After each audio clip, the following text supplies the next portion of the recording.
Sources classes. मेरा नाम अश्मिता है और आज की क्लास में हम लोग IRAS एग्जामिनेशन से रिलेटेड कुछ बातें करने वाले हैं। तो आप लोगों को जानना है कि एग्जामिनेशन है क्या, कैसे कंडक्ट किया जाता है, कैसे एग्जाम पैटर्न है और कैसे आप लोग प्रिपरेशन लेंगे इस एग्जामिनेशन के लिए। तो चलिए स्टार्ट करते हैं क्लास को। पहले तो इस एग्जामिनेशन से रिलेटेड कुछ ओवरव्यू के बारे में बात करेंगे कि क्या है ये एग्जामिनेशन। आप लोग जो ढूंढने बैठे हैं इस एग्जामिनेशन को, तो ये एग्जामिनेशन है क्या आखिर में। तो IRAS का एग्जामिनेशन है actually Indian railway account service का। बहुत ही बढ़िया एग्जामिनेशन है और ये सिविल सर्विस का एग्जामिनेशन है जिसको हम कॉम्पिटिटिव एग्जामिनेशंस के अंदर लिस्ट डाउन करते हैं इंडिया में। It is conducted by the union public service commission. तो ये तो आप लोगों को पता ही होगा, यूपीएससी के द्वारा ये एग्जामिनेशन कंडक्ट होता है एंड ये एग्जामिनेशन कंडक्ट होता है ताकि रिक्रूटमेंट किया जा सके इंडियन रेलवे अकाउंट सर्विसेज में। इंडिया में इंडियन रेलवे अकाउंट सर्विसेज में दाखिल होने के लिए रिक्रूटमेंट पर्पस में अगर आप ठीक से अच्छे से एग्जामिनेशन देते हैं तो आप सिलेक्ट होते हैं, तो उसी पर्पस के लिए ये रिक्रूटमेंट कंडक्ट किया जाता है, ये प्रोसेस कंडक्ट किया जाता है। तो अभी मैं यहाँ पे बताने वाली हूँ कि ये एग्जामिनेशन आखिर में है क्या। तो इंडियन रेलवे अकाउंट सर्विस, जिसको हम शॉर्ट फॉर्म में IRAS कहते हैं, ये एक ग्रुप है। ग्रुप ए का सेंट्रल सर्विस है जो गवर्नमेंट ऑफ इंडिया द्वारा आपको प्रोवाइड किया जाता है। ग्रुप ए का सेंट्रल सर्विस और the officers of this service are basically responsible for accounts and finance management of the Indian Railways. तो अकाउंट्स आपको देखना है, फिनेंस मैनेजमेंट आपको करना है इंडियन रेलवेज में। तो रिक्रूटमेंट इस कैडर में किया जाता है सिविल सर्विसेज एग्जामिनेशन द्वारा, जो कंडक्ट किया जाता है यूपीएससी द्वारा। हर साल भारत में ये एग्जामिनेशन कंडक्ट होता है, तो हर साल आपको चांस मिलता है कि आप इस एग्जामिनेशन में बैठ सके, अच्छे मार्क्स स्कोर कर सके और अपने ड्रीम जॉब को पा सके। जो भी आप एग्जामिनेशन दे रहे हो उसमें कुछ ना कुछ एलिजिबिलिटी क्राइटेरिया तो होता ही है, तो इस एग्जामिनेशन में भी वैसे ही एलिजिबिलिटी क्राइटेरिया है। तो क्या है इसमें एलिजिबिलिटी क्राइटेरिया? पहले तो आपको नेशनलिटी के बारे में मैं बता देती हूँ कि नेशनलिटी होना चाहिए कि आपको सिटीजन ऑफ इंडिया ही होना है। You must be a citizen of India. अगर आप सब्जेक्ट हैं, नेपाल के सब्जेक्ट हैं, तब भी आप इस एग्जामिनेशन को दे सकते हैं। अगर आप सब्जेक्ट ऑफ भूटान हैं, तब भी आप इस एग्जामिनेशन को दे सकते हैं। If you are a Tibetan refugee who came to India before 1st of January 1962 for permanent settlement in India, then also आप इसके लिए एलिजिबल हैं। अगर आप कोई माइग्रेंट हैं किसी भी कंट्री से, जैसे कि अगर आप माइग्रेंट हैं पाकिस्तान से या फिर बर्मा से या फिर श्रीलंका से या फिर कोई भी ईस्ट अफ्रीकन कंट्री से, देन आप फिर भी इसके लिए एप्लीकेबल हैं। अगर आप एजुकेशनल क्वालिफिकेशन के बारे में बात करेंगे तो IRAS इस एग्जामिनेशन को हर कोई तो नहीं दे सकता ना, कुछ स्पेसिफिक एजुकेशनल क्वालिफिकेशन होना चाहिए। तो कैंडिडेट को एक बैचलर्स डिग्री रखना है कोई भी यूनिवर्सिटी में, जो यूनिवर्सिटी एक्चुअली रिकग्नाइज्ड है बाय द UGC और इट्स इक्विवेलेंट, जो यूनिवर्सिटी ग्रांट्स कमीशन है उसके अंदर अगर आपके यूनिवर्सिटी रिकग्नाइज रहता है और आप वैसे एक यूनिवर्सिटी से डिग्री सिक्योर कर चुके हैं, तो आप डेफिनेटली इसके लिए एलिजिबल हैं। Candidates who have appeared or are to appear for the qualifying examination and are waiting for the results are also eligible to appear for the preliminary examination. तो अभी तो मैंने यहाँ पे ये बताया नहीं है कि कितने स्टेजेस में ये कंडक्ट होता है ये एग्जामिनेशन, लेकिन जो पहला स्टेज है उसके बारे में यहाँ पे मैं बताने वाली हूँ, वो है प्रिलिमिनरी का स्टेज, जिसके लिए अगर आप फाइनल ईयर में भी हैं बैचलर्स डिग्री के, तब भी आप इसके लिए एलिजिबल हैं।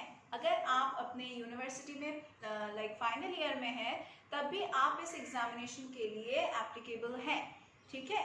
तो तब आप इस प्रिलिमिनरी एग्जामिनेशन में बैठ सकते हैं। However, candidates have to produce proof of having passed the said examination along with the application for the mains examination. लेकिन अगर आप इस प्रिलिमिनरी एग्जामिनेशन को क्वालिफाई करते हैं और मेंस जो सेकेंड राउंड है, मेंस राउंड के लिए एलिजिबल होते हैं, तब आपको ये जो थर्ड ईयर फाइनल ईयर का बैचलर्स डिग्री का सर्टिफिकेट है, मार्कशीट है, ये आपको प्रेजेंट करना पड़ेगा। Candidates with professional and technical qualifications recognized by the government or its equivalent can also apply over here. जो candidates अपने final year pass कर चुके हैं MBBS में या फिर कोई भी medical examination में, but are yet to complete the internship can also appear for the mains examination. ये मैं मेंस के लिए बता रही हूँ. Such candidates must submit along with their mains examination application a certificate from the concerned university that they have passed the final professional medical examination. अगर हम as limits के बारे में बात करेंगे तो कैंडिडेट को मिनिमम 21 इयर्स होना ही पड़ेगा and they must not have attained the age of 32 years on the 1st of August. जिस साल में आप देने जा रहे हो उस साल में अगर 32 क्रॉस कर गए तो आप इसके लिए एलिजिबल नहीं हैं।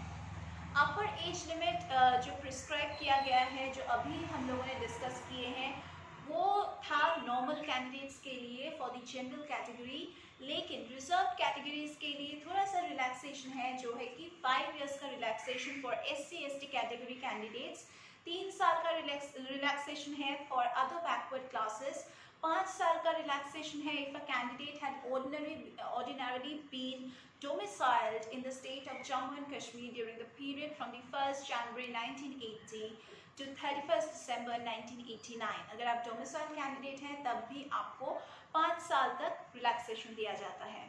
3 साल तक रिलैक्सेशन है for the defense services personnel.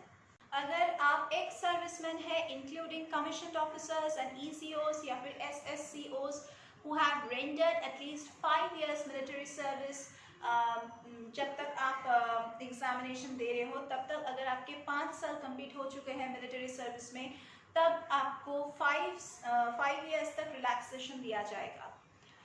There is also 5 years of relaxation in the case of ECOs as well as SSOs.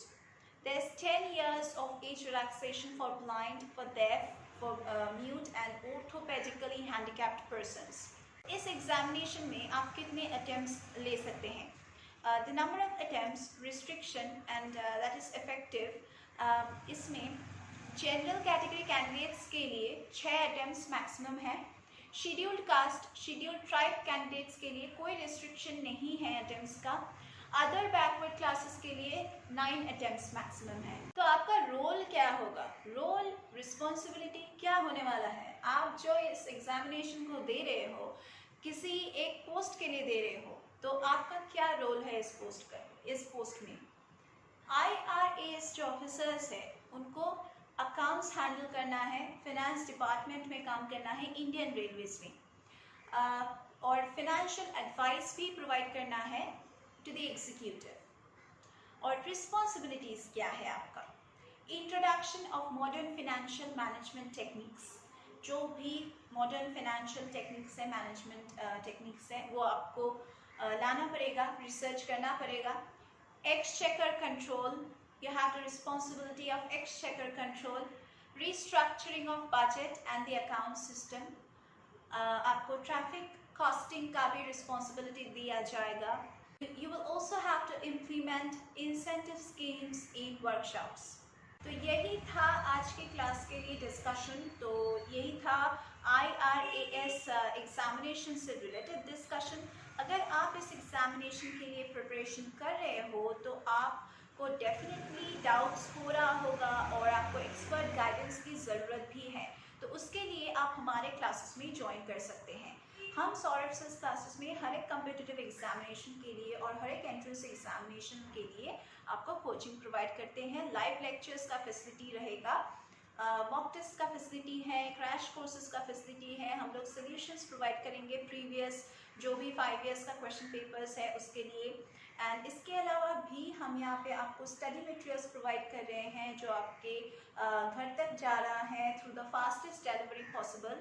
आपको हमारे स्टडी मटेरियल्स अमेजोन और फ्लिपकार्ट में भी मिल जाएगा, तो आप वहाँ से भी डायरेक्टली खरीद सकते हैं.